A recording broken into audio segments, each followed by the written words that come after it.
Aujourd'hui, dans le monde de l'aviation, le MET, l'aéroport métropolitain de Montréal sur la rive sud, accueille ses premiers passagers de vols commerciaux. Simon-Pierre Diamond est vice-président aux affaires corporatives et légales du MET. Bonjour, Monsieur Diamond. Bonjour. Bon, fébrile ce matin, j'imagine. Je pense que c'est le moins qu'on peut se dire. Alors, c'est un grand moment pour nous, grand moment pour le Grand Montréal aussi.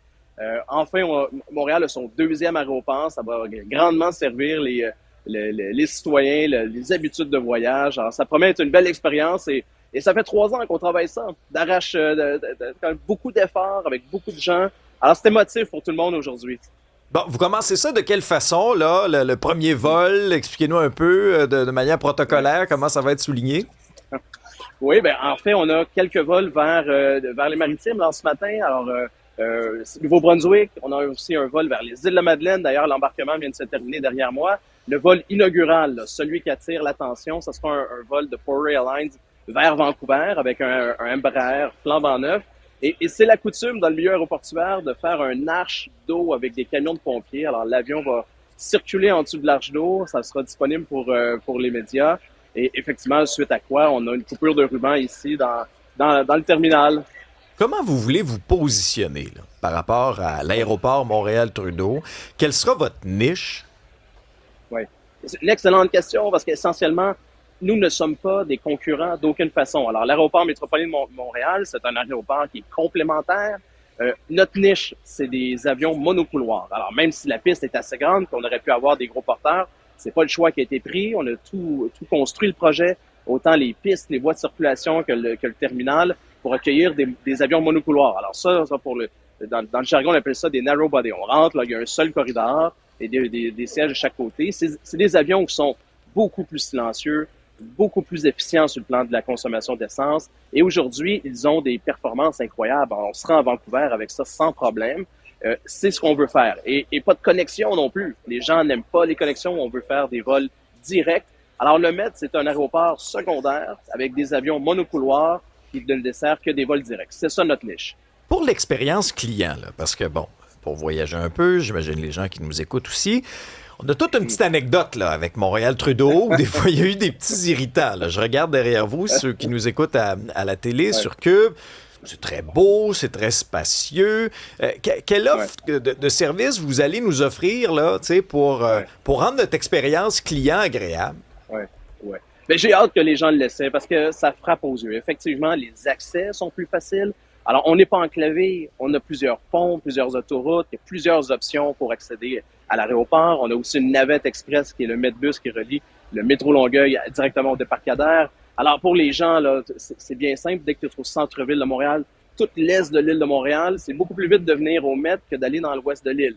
Alors, ça, les gens de la Rive-Sud, ben là, la question se pose même pas, c'est à côté de chez eux.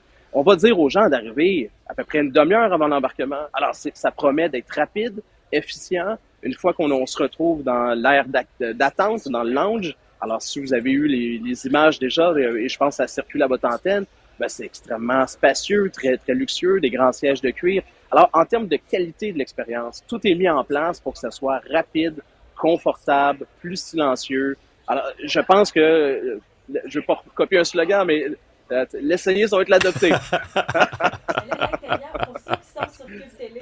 Pour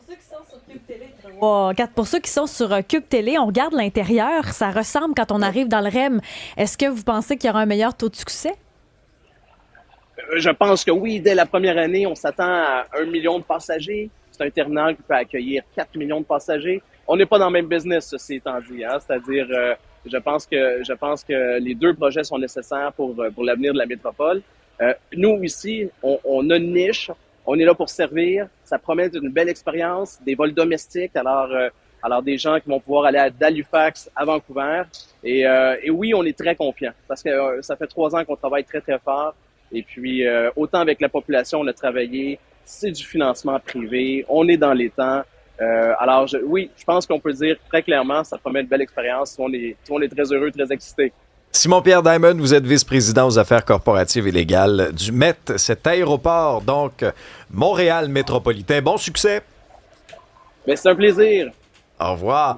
Petit tour des nouvelles maintenant avec Alexandre Moranville-Ouellette. Il y a un festival de musique latine là, qui a tourné au chaos au Parc Angrignon en fin de semaine. Ouais, alors qu'il y avait là, dans ce petit festival là, une foule d'au-dessus de 100 personnes vers 21h. Il y a une voiture qui s'est mise à foncer en zigzag dans le parc de stationnement juste à côté où il y avait là, la foule en question.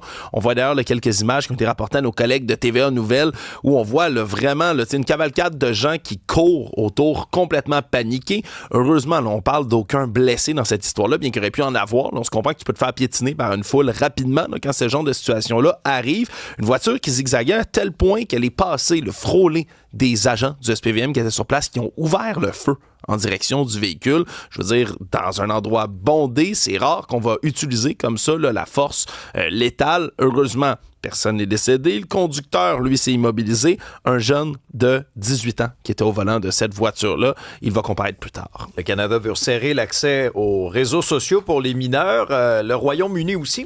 Oui, Royaume-Uni qui ont annoncé, là, de par le premier ministre Keir Starmer, plutôt aujourd'hui, vouloir interdire eux aussi, au moins de 16 ans, les réseaux sociaux. D'ailleurs, ils ont tenu une espèce d'énorme consultation, là, 116 000 contributions qui se sont exprimées pour avoir un portrait de la situation. C'est au-dessus de 83% des parents qui ont répondu que pour eux, les risques étaient plus élevés que les bénéfices pour les jeunes, pour les réseaux sociaux. 91% d'entre eux qui étaient en faveur du 16 ans et moins. Donc, vont suivre l'Australie, vont suivre aussi le Canada. La semaine dernière, on a mis en branle ce nouveau projet de loi. Le Parlement français, lui aussi, planche pour une interdiction moins de 15 ans de leur propre côté. Ça bouge à l'international. Il y a un réveil des consciences là, autour des dangers des réseaux sociaux. Et disons que ça risque d'être plus facile de faire front commun, tous les pays ensemble contre les géants du web. C'est plusieurs pays qui ont la même législation. Peut-être que ça va les faire plier un peu. Petit clin d'œil météo, Isabelle? On est légèrement sous les normales saisonnières aujourd'hui. Le maximum, habituellement, à Montréal, en après-midi, c'est 24. On prévoit 21, alternance soleil-nuage. Dans l'est du Québec, ce sera plutôt grisonnant, pluie intermittente. Sur cette île, il y a des bulletins spéciaux là, jusqu'à 100 mm d'eau attendue d'ici mardi soir. De la pluie parfois forte dans le secteur. Sinon, petit clin d'œil pour la semaine à venir. Première moitié de semaine, un peu partout, c'est beau, du soleil, température relativement saisonnière. À partir de jeudi, on va suivre la suite des choses parce que ça s'annonce assez grisonnant. Ça, c'est bon pour les plates-bandes.